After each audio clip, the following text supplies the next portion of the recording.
Sorry that we missed everybody last week. We had devilish functions attack our household. It was a big chaotic thing with the kids. So I'm going to go ahead and continue from where we were 2 weeks ago and make it all the way through the Gosho, if I possibly can, and then get actually into the lecture a little bit. So last time we were actually stopped on page 881 of the Gosho, how those initially aspiring to the way can attain enlightenment through the Lotus Sutra, can attain Buddhahood through the Lotus Sutra. So the actual Gosho that we would start reading is here on page 881. This question, if ignorant persons. But to bring us back up to the point of what we're talking about, I'm going to go back to this second paragraph in the first column on page 880, the last sentence or so, okay, and then go from there. Because basically he was talking about the ruler of Japan should be listening to everything that's being said, and if he supported a priest like Nichiren, then he would be wise and a worthy ruler. It starts then again on page 880. First column, last sentence in the second paragraph. And the wise man who works to propagate the 5 characters of the mystic law, he's talking about himself, no matter how lowly his station, should be looked upon as a manifestation of Bodhisattva's superior practices, or perhaps as an envoy of Shakyamuni, thus come one. The Bodhisattva Medicine King, medicine superior, perceiver of the world's sounds, and great power, on the other hand, were envoys of the Buddha during the 2,000 years of the former and middle days of the law. He's making the distinction between provisional and correct. Because their turn has already passed, they can no longer benefit people as they did in those ancient times. This is now the 5th 500-year period. Just observe what happens when prayers are offered to them at present. All such prayers go unanswered. Now, in the latter day of the law, it is the turn of Bodhisattva superior practices, boundless practices, and others. And he's just referred to himself as superior practices. Only when one understands all this clearly and believes in it, can the law manifest its power and the Buddhas and Bodhisattvas bring benefit to the people. To illustrate, in kindling a fire, 3 things are needed: a good piece of steel, a good piece of flint, and good tinder. The same is true of prayer.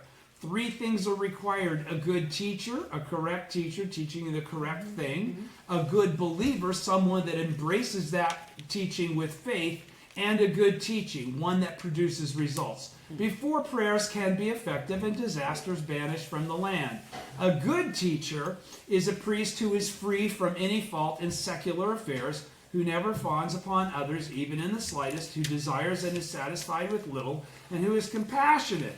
A priest who reads and upholds the Lotus Sutra precisely as it teaches, and also encourages and leads others to embrace it. Such a priest the Buddha has praised among all priests as the finest teacher of the law. He was just speaking of himself. A good believer, so he's saying, I'm the teacher, you're the believer, okay? And then he's going to get into the teaching of Nam-myoho Renge-kyo. A good believer is one who does not depend upon persons of eminence or despise those of humble station. So he doesn't look at the momentary existence of a person and make the value judgment on their merit as a person or of their wisdom, right? He doesn't fawn over the priests that have all the big robes and they've got all this tithing going on and they've got big temples and all that. That doesn't necessarily mean they're teachers of the correct teaching, is what he's saying. And just because I may be humble and not have a temple doesn't mean that I'm incorrect in my teaching, is what he's establishing. A good believer is one who does not depend upon persons of eminence, people that, animality, they got more money, they're farther advanced, they must be better people than me, okay?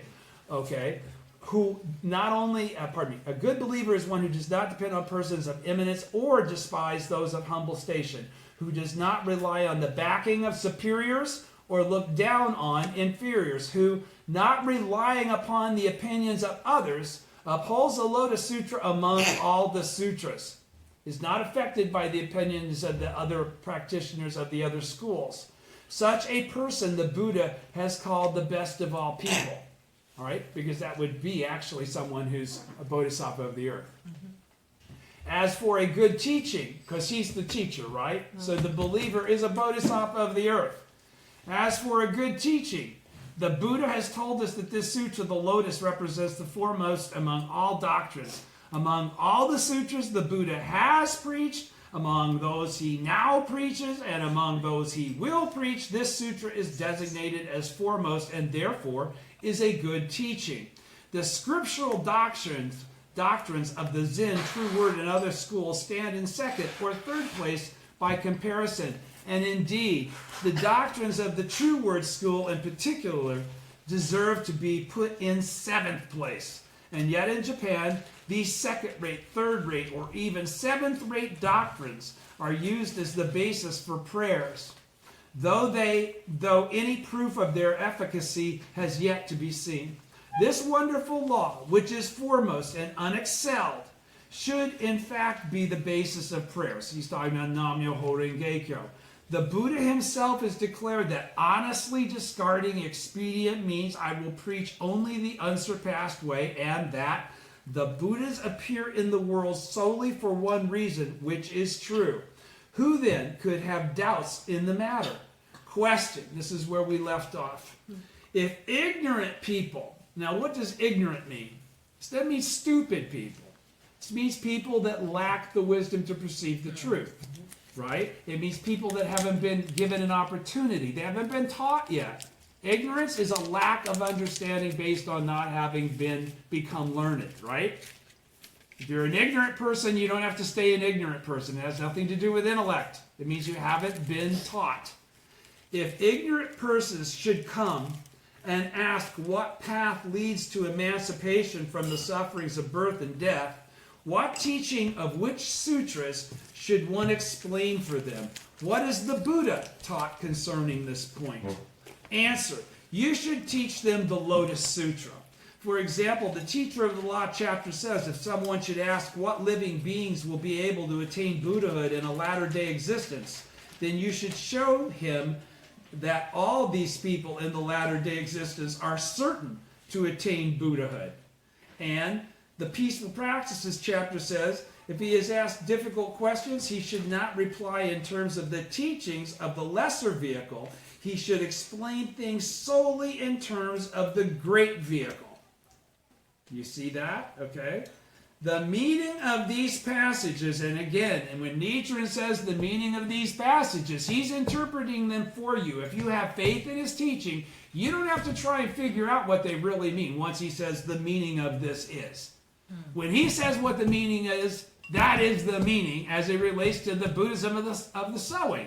All right?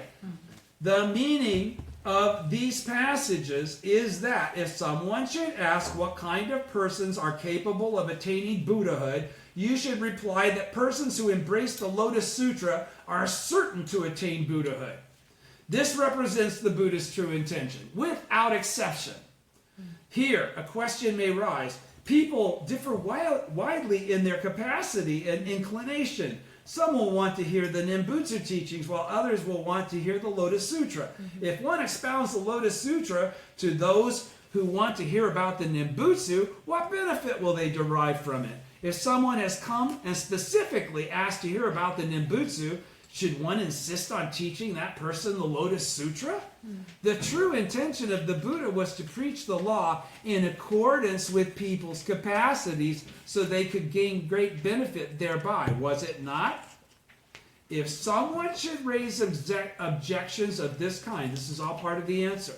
If someone should raise objections of this kind, you should explain as follows. As a matter of principle, in the world of the latter day of the law, which would mean anything that pertains to something that's germane to any of us or any of the people that are going to follow us, because this goes on for 10,000 years, right? He says, as a matter of principle, in the world of the latter day of the law, without considering whether or not it conforms to the capacity of ignorant people, one should go ahead and teach them the 5 characters that compose the title of the Lotus Sutra and enable them to embrace it. He's talking about Nam-myoho Renge-kyo. Okay? As for the reason, when Shakyamuni Buddha spread the Lotus Sutra long ago as a bodhisattva named Never Disparaging, the laymen and laywomen, the nuns and monks, all refused to heed his words. On the contrary, he was cursed and reviled, beaten and driven away, being subjected to numerous types of persecution. But though he was hated and envied, he did not allow it to daunt him in the slightest, but kept on assertively preaching the Lotus Sutra.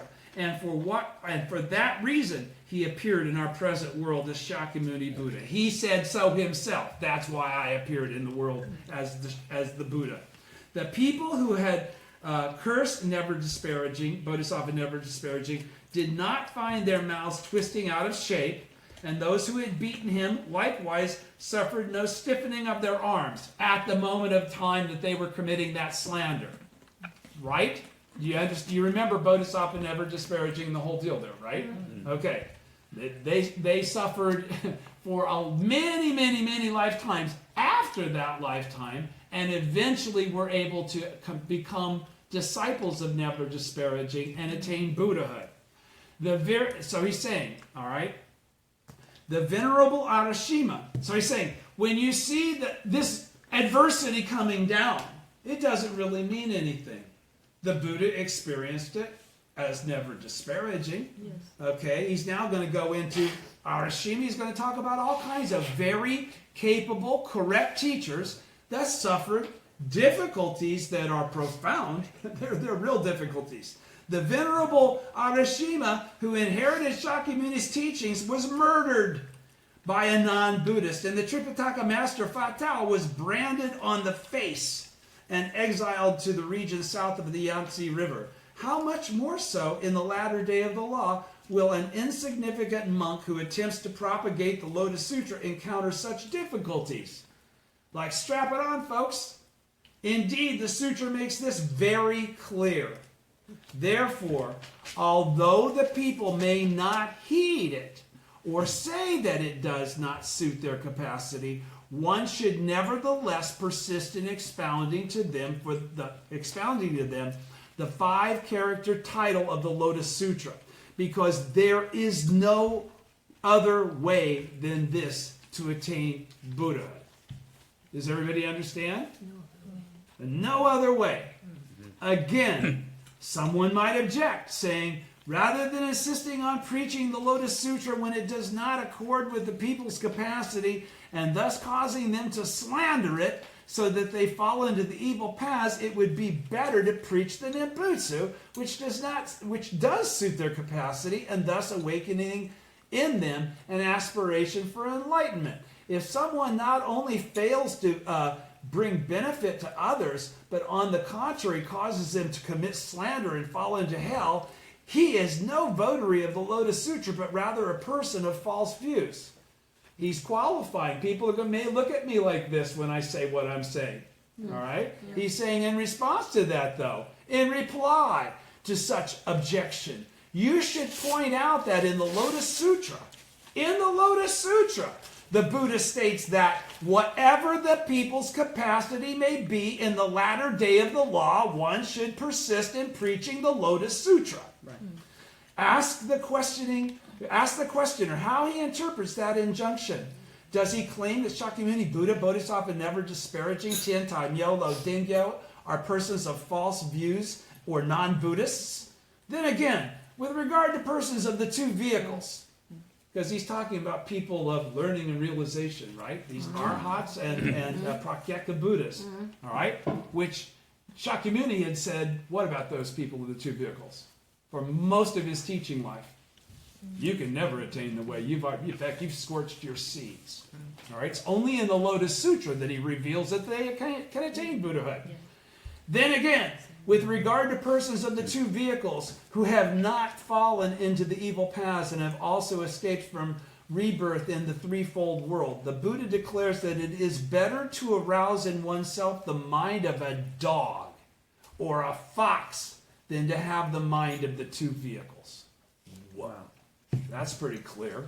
He also warns that it is better to commit the 5 cardinal sins or the 10 evil acts and fall into hell than to have the mind of the two vehicles.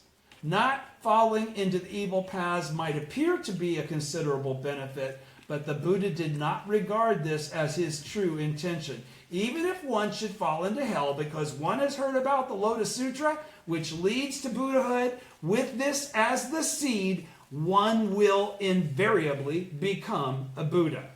Thus, Tiantai and Myolo, following this principle, state in their commentaries that one should persist in preaching the Lotus Sutra. For instance, a person who stumbles and falls to the ground pushes himself up from the ground and rises to his feet again. In the same way, though persons who slander the Lotus Sutra may fall into hell, they will quickly rise up again and become Buddhas. The people of today, in any event, already turn their backs on the Lotus Sutra, and because of that error, they will undoubtedly fall into hell. Therefore, one should by all means persist in preaching the Lotus Sutras and causing them to hear it. Those who put their faith in it will surely attain Buddhahood, while those who slander it will establish a poison drum relationship with it and will likewise attain Buddhahood. In any event, the seeds of Buddhahood exist nowhere apart from the Lotus Sutra. If it were possible to attain Buddhahood through the provisional teachings, then why would the Buddha have said that one should insist on preaching the Lotus Sutra, and that both those who slander it and those who believe in it will benefit? Or why would he say, we care nothing for our bodies or lives, but are anxious only for the unsurpassed way? Persons who have set their minds upon the way should clearly understand these matters. If you want to attain Buddhahood, the teaching is very clear about how you must go about it. And now that we're past the 5th 500-year period, there is truly only one thing to do. Because Nam-myoho Renge-kyo exists now. There is no other way to attain any type of truth. Question: if ignorant persons this is the bottom of page 882, second column. If ignorant persons put faith in the Lotus Sutra, can even they attain Buddhahood in their present form? Ignorant persons. And in what pure land will they be reborn? Now he says, in what pure land will they be reborn? Because in the provisional teachings, when you become a Buddha, you go to a pure land, right? But what does the Lotus Sutra reveal about the world that we're in right now, this thing we call the Sahe world? Mm-hmm. The Sahe world is a pure land, mm-hmm. All right? So he says, and in what pure land will they be reborn? Because there are Buddhists in this land, right? That makes it a pure land automatically.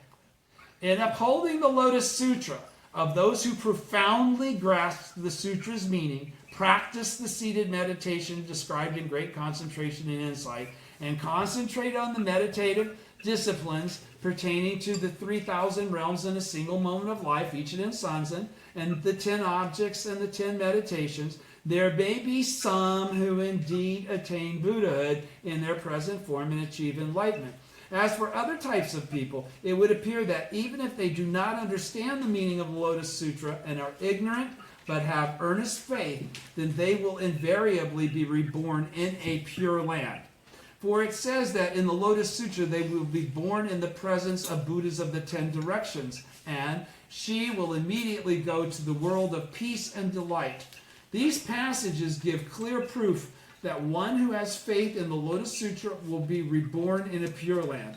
It means a place where Nam-myoho Renge-kyo is taught so that they can teach others how to follow the path that they were actually given rise. That's why they were incarnated in that land. Someone may raise objections saying, since I am only one person, I do not understand how I can be reborn in the presence of the Buddhas of the 10 directions. Surely, I am limited to one direction. Therefore, in which direction should I trust and be reborn? To reply, there is a very good reason why the sutra speaks of 10 directions and why everybody knows the 10 directions, right? Mm-hmm. North, south, east, west, in between each one of those, up and down, okay? To reply, there is a very good reason why the sutra speaks of the 10 directions and does not specify Which one? This is because when the life of one who believes in the Lotus Sutra comes to an end, among all the worlds of the 10 directions, that person will be reborn in the land of a Buddha who is preaching the Lotus Sutra, Nam-myoho Renge-kyo, and will never be reborn in a pure land where the other sutras such as the Flower Garland, Agama, Correct and Equal, and Wisdom Sutras are being preached. Because they're not provisional Buddhas, they're true Buddhas. They can only be born in a pure land where the pure, true, great law is preached. Oh, pardon me. There are many pure lands in the 10 directions. There are pure lands where the way of voicers is preached, pure lands where the way of the Prakyeka Buddhas is preached, and pure lands where the way of the Bodhisattvas is preached. Those who believe in the Lotus Sutra will never be reborn in any of these, but will be at once reborn in the pure land where the Lotus Sutra is being preached.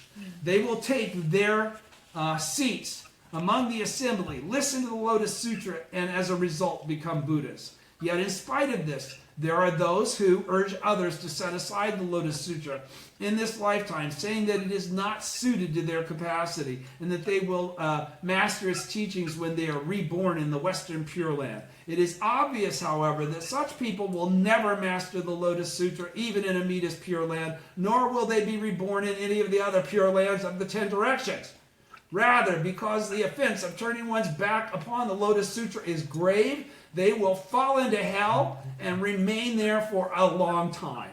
The sutra is referring to such persons when it says, when his life comes to an end, he will enter the Avicii hell. So he's not going to hell forever like in Christianity. He's going to suffer the karmic consequence of not listening to the correct teaching when he had the opportunity and it was taught to him. That's a cause. Question.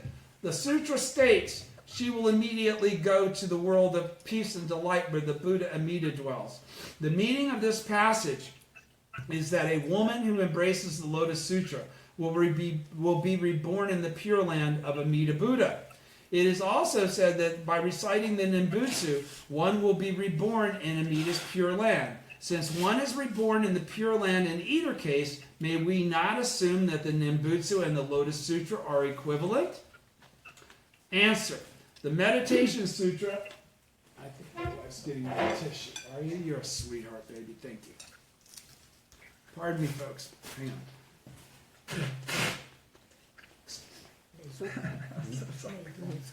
Okay. Got too emotional.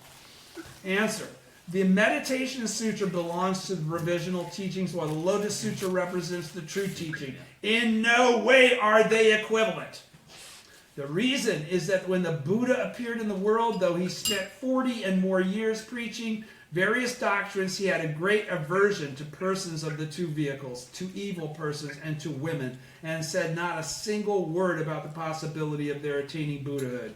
In this one, Lotus Sutra, however, he stated that even those of the two vehicles for whom the seeds of Buddhahood had rotted, Devadatta, who had committed the three cardinal sins, and women who are ordinarily hindered by the 5 obstacles could all become Buddhas. This is clearly stated in the text of the sutra.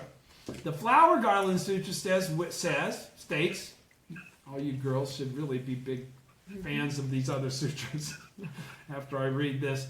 The Flower Garland Sutra states women are messengers of hell who can destroy the seeds of Buddhahood. They may look like bodhisattvas, but at heart they are like yaksha demons. The Silver-Colored Woman Sutra says that even though the eyes of the Buddhas of the 3 existences should come out and fall to the ground, no woman in the entire realm of phenomena could ever attain Buddhahood. Another sutra says women are great evil spirits who devour all people. Bodhisattva's Nagarjuna's treatise on the great perfection of wisdom says that just looking upon a woman once forms the karma to fall into hell for a long time. Thus, although I do not know if it is true or not, it is said that the Reverend Chantal, though he was a slanderer of the law, spent his entire lifetime without ever looking at a woman. And Nahira was comparing women to demons in his poem. Okay, my horror of that ruined creeper-grown house is because even briefly, it swarms with demons. It's filled with women. Moreover, women are burdened with 5 obstacles and the 3 obediences, and so their sins are said to be profound. Listen to this. This is pretty cool. He says, the 5 obstacles mean, he's going to explain all this. The 5 obstacles mean that a woman cannot become a Brahma. Secondly, she cannot become a Chakra, which are both on the Gohonzon, right? Mm-hmm. He said, third, she cannot become a Devil King, which is also on the Gohonzon. And fourth, she cannot become a Wheel-Turning King, which all 4 of those great heavenly kings in the 4 corners are. And fifth, she cannot become a Buddha. Okay? So you'd be born as a woman. You're kind of screwed. The 3 obediences mean that when a woman is young, she cannot follow her own mind, but must obey her parents. When she reaches maturity, she cannot do as she desires, but must obey her husband. And when she is old, she cannot do as she desires, but must obey her sons. Thus, from the time when she is a child until she becomes an old woman, she cannot do as she pleases, but must obey these 3 categories of persons. She cannot say what she thinks. She cannot see what she wants to see. She cannot hear what she wants to hear. This is what is meant by the 3 obediences. For this reason, Jung Chi numbered among his 3 pleasures the fact that he had not been born a woman. Women are thus despised in both the Buddhist and non-Buddhist scriptures. And yet, in the case of the Lotus Sutra, even though they neither read nor copy the text, women who receive and uphold it in body, mouth, and mind, and in particular chant Nam-myoho Renge-kyo with their mouths, will be able to attain Buddhahood readily, as did the Dragon King's daughter, Gautami, and Yashodhara, who lived at the same time as the Buddha. This is the meaning of the passage you have cited from the sutra. Okay, and don't forget that prejudice against women is totally prevalent in all religions, basically. Okay? Historical religions. Moreover, concerning the phrase, other than Nichiren 750 years ago, calling out saying, don't worry about that, girls, you're covered with the Lotus Sutra, chant Nam-myoho Renge-kyo. Moreover, concerning the phrase, the world of peace and delight, all the various Pure Lands are indicated by the words peace and delight. And again, the Amida Buddha spoken of here is not the Amida Buddha of the Meditation Sutra.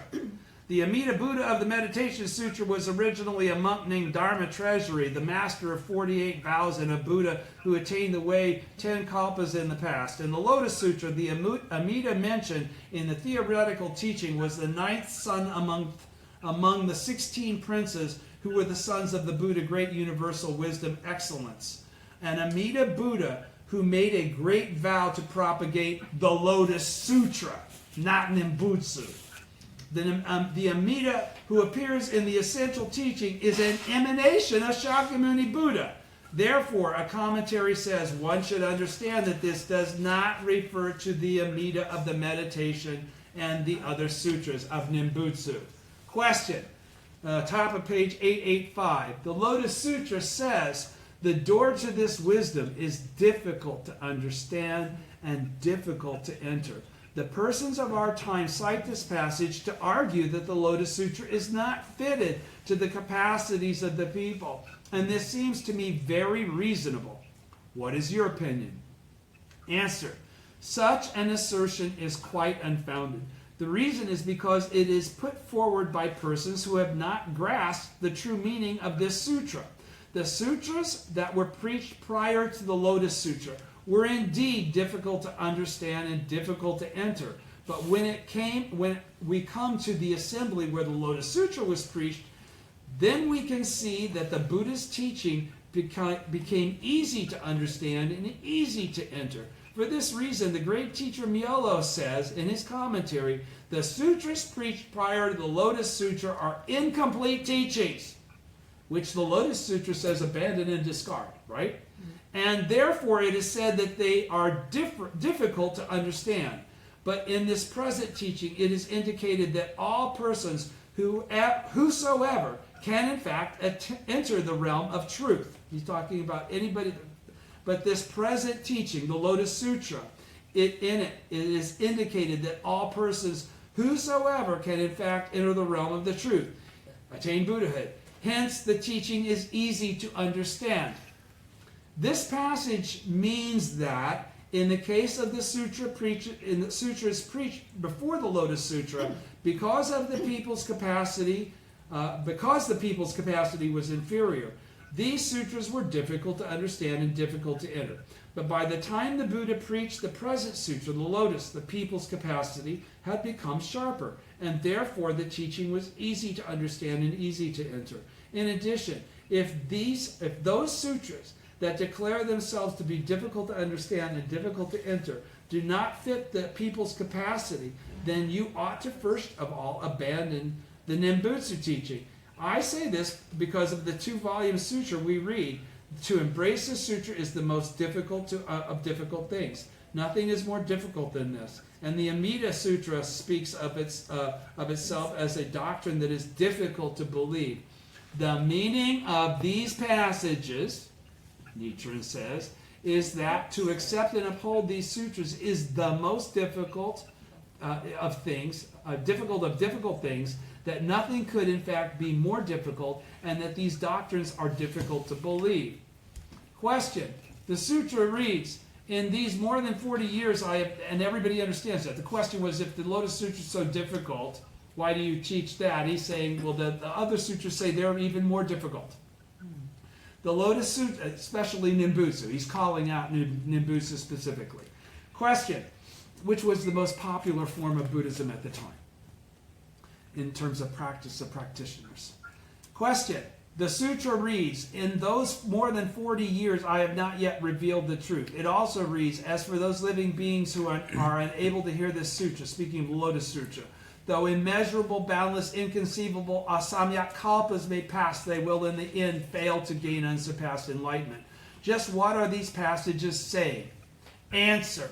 The meaning of these passages is that among the various doctrines that Shakyamuni Buddha expounded in the 50 years of his preaching life, he did not expound the truth in the Flower Garland Sutra, which represents his first teaching, nor did he expound the truth in the Correct and Equal and the Wisdom Sutras, which he preached later on.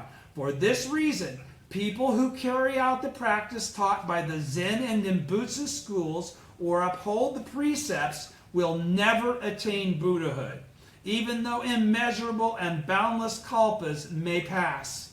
After the Buddha had spent 42 years preaching, he then expounded the Lotus Sutra, and in that sutra he said, the world-honored one has long expounded his doctrines and now must reveal the truth.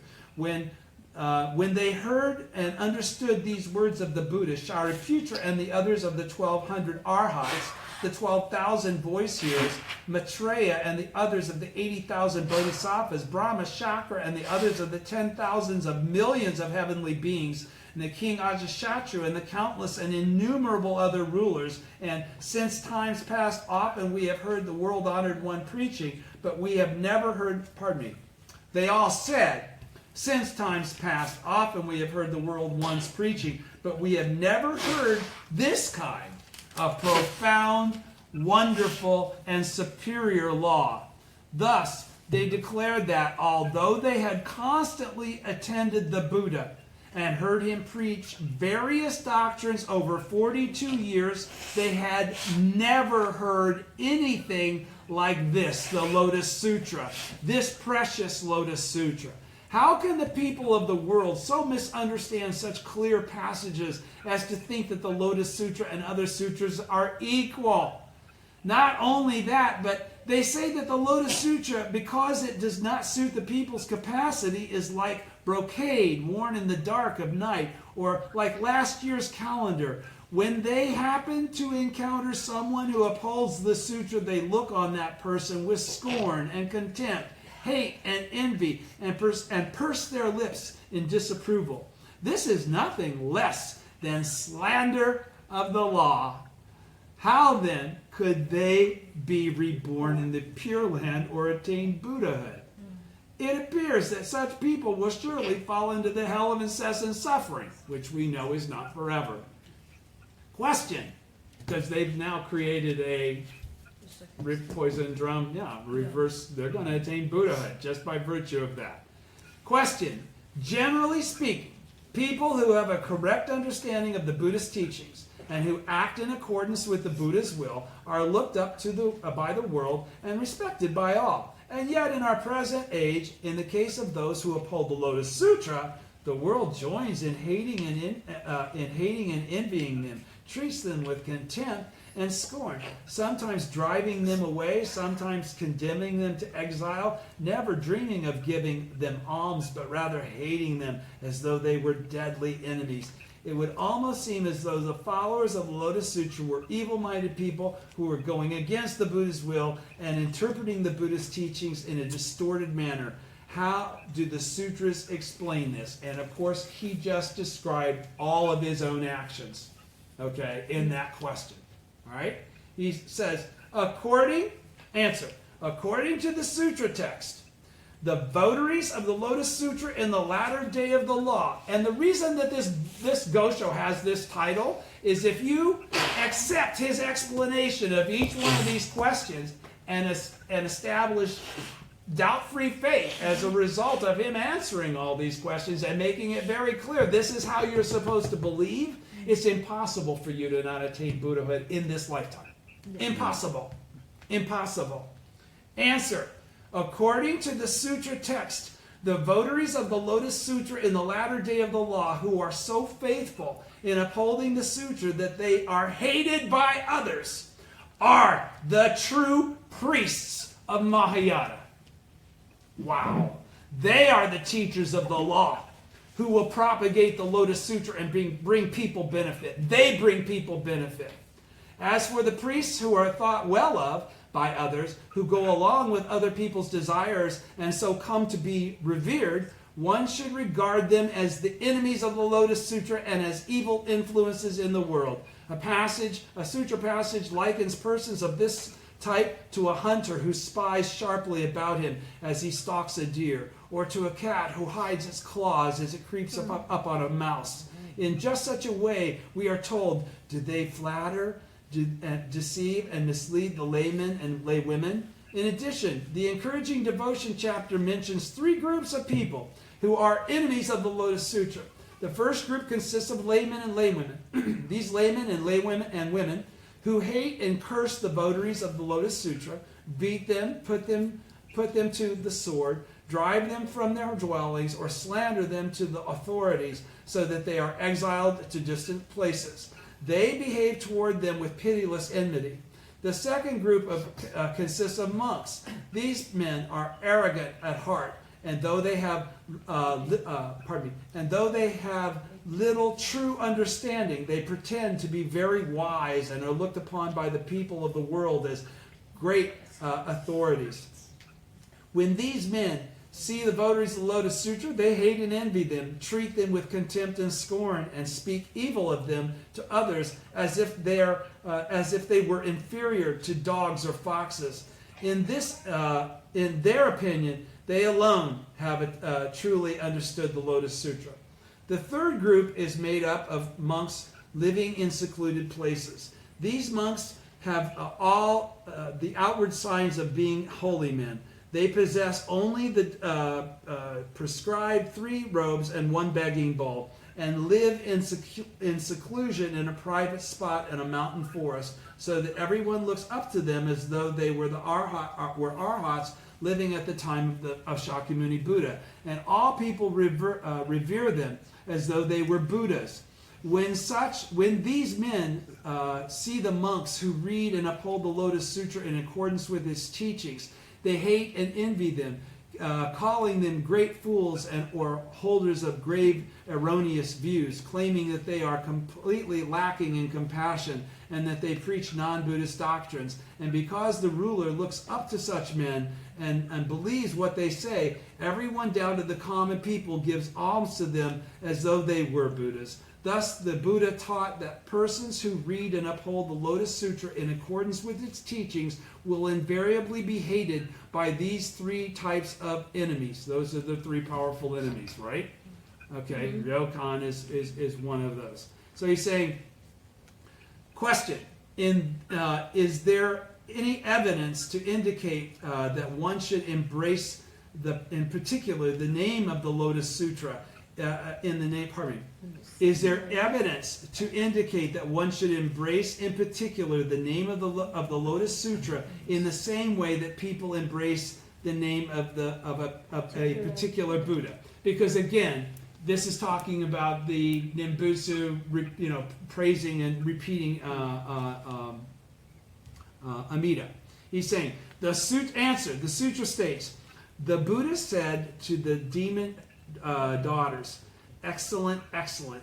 If you should shield and guard those who accept and uphold the mere name of the Lotus Sutra, your merit will be immeasurable. The meaning of this passage is that when the 10 demon daughters made a vow to protect those who embraced the title of the Lotus Sutra, and the 10 demon daughters are on the Gohonzon, the world-honored one of great enlightenment praised them, saying, excellent, excellent. The blessings you will enjoy for protecting those who accept and uphold Nam-myoho Renge-kyo will be impossible to fathom. That's what he was actually saying. Okay? So let me go back to that answer again and start over. Question.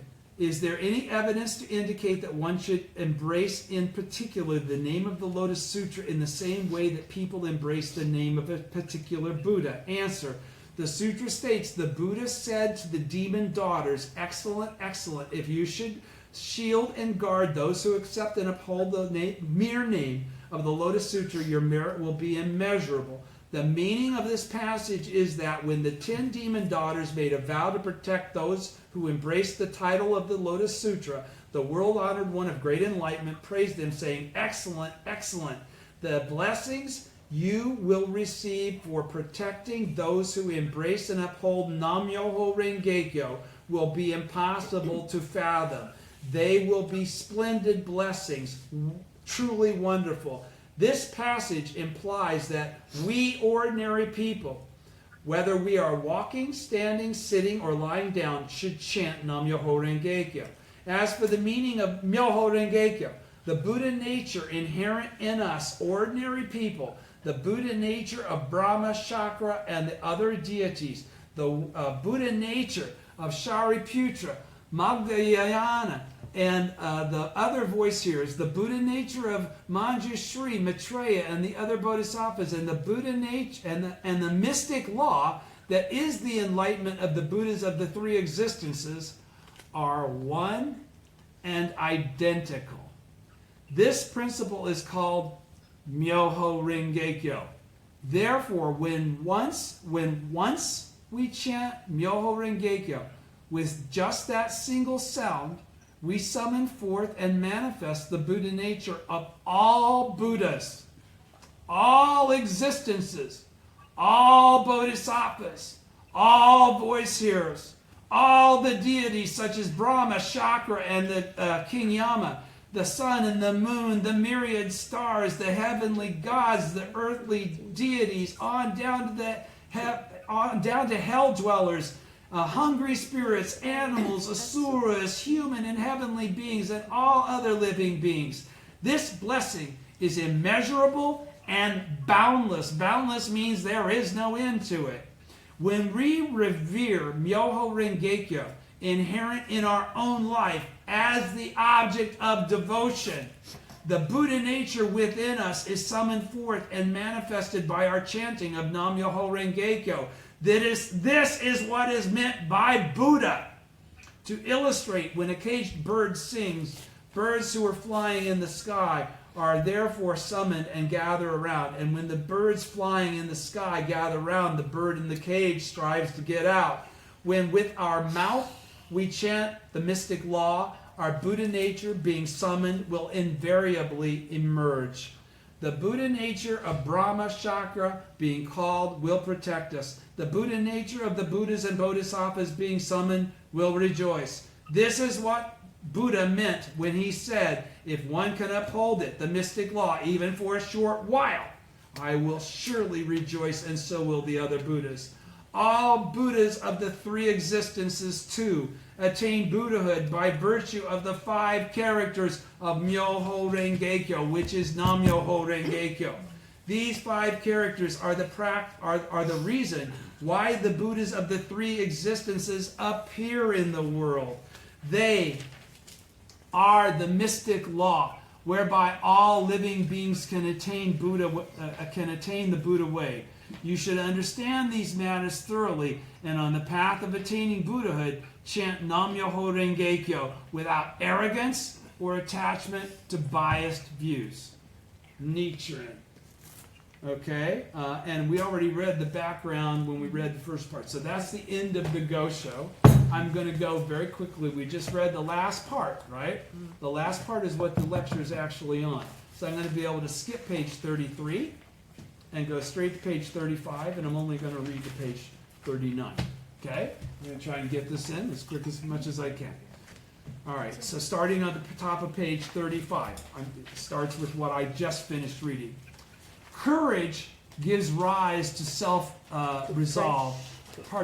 Courage gives rise to fresh resolve, and deep prayer infused with fresh resolve is the first hope-filled step toward great victory.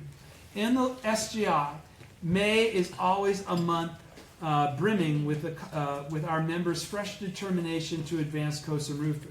May 3rd, Soka Gakkai Day, the day that President Ikeda became the president, embodies the Soka spirit of mentor and disciple, because that's what he's dedicated to. It's his relationship with President Toda. It is not only the starting point for our shared vow, because it's really the beginning of Kosen Rufu, but also the shared point for our fresh departure, the day we set toward our next goal for Kosen Rufu. Set forth toward our next goal for Kosen Rufu.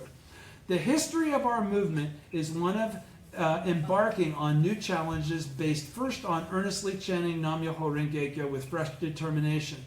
Everything begins with Daimoku.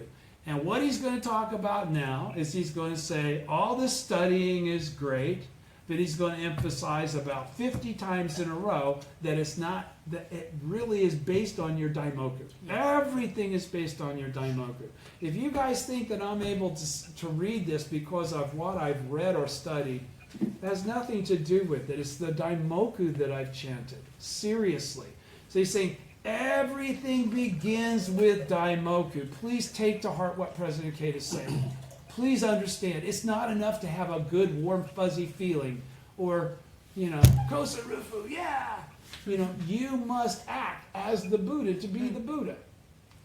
Buddhas all chant Nam-myoho Renge Kyo. They don't just think about it or have happy, good feelings about it. They actually embrace the object of devotion, the Gohonzon, and chant Daimoku. Yes. That's what makes them Buddhas. If they don't, they're full of shit. They're not Buddhas. They think they know what they don't know. Because if they knew it, they'd do it. That's a fact. Yeah. Everything begins with Daimoku.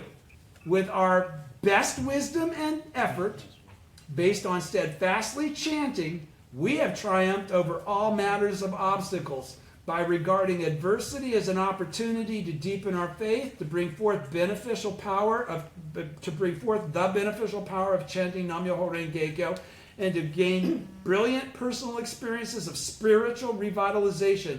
We have pressed forward tirelessly to open the way for Kosen Rufu. Now, what is he talking about there? He's talking about the effect of the SGI on the propagation of the correct teaching in the latter day of the law. Up until Daisaku Ikeda, or up until the SGI, up until Makaguchi, and then Toda, and then what President Ikeda has been teaching us, this was all based on priests and different schools and everybody giving alms to them and nobody being the Buddha in their present form. Okay? That was not something that was really taught. All right? It's the SGI that teaches the teaching of Nichiren that you already are the Buddha exactly as you are. Yes. All right? No priest teaches that. Right. Please understand that. It's only because of the Soka Gakkai that we've been able to advance as individuals, each of us. Yes. All right?